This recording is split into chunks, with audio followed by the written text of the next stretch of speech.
We don't think PGMs are tracking gold prices for the same reasons. Remember, gold has been on the rise since 2022, while platinum has only really started to rise since May.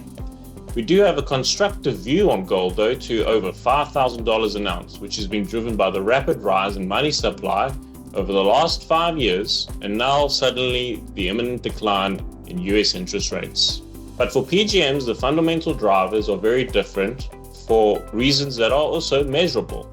Firstly, we think global surpluses are shifting into deficit this year, driven by moderate demand recovery from OEMs and an end to the destocking cycle which emanated from all that forward buying during COVID and the Russian invasion of Ukraine. So we do think OEM destocking of the metal is largely complete, and the OEMs are now reverting to normal buying patterns. And this is also evident from what producers are telling us from their annual results about how their customers are behaving.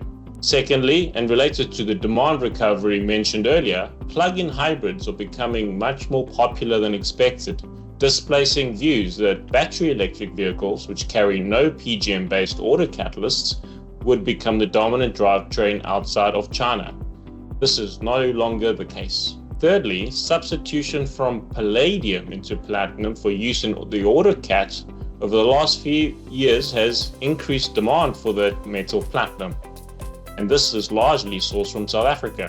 Fourthly, there is increasing demand for rhodium in fiberglass manufacturing in China. And lastly, supply remains under pressure from maturing mines in South Africa, Russia, and North America.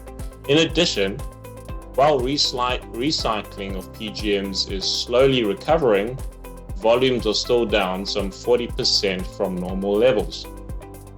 In support of our views, we can observe some green flags, including rhodium that has been steadily on the rise this year, which typically behaves as a leading indicator, high lease rates for platinum, palladium, and rhodium as well, increased OEM buying that we see across the desk, and a gradual decline in the platinum ETF globally, which acts as a good barometer for future prices. And lastly, increased leasing from fabricators is being observed. Now, the recent scrapping of Chinese VAT refunds on platinum may present some short-term demand weakness on the metal, but ultimately we don't think this will impact our long-term demand forecasts. A similar ruling for gold imports was also imposed, but if anything, will help boost platinum jewelry demand, as both metals are now equally taxed. Risks to our view include a weaker than expected auto sector, which remains the primary demand driver for PGMs, as well as a sooner than expected recovery in recycling.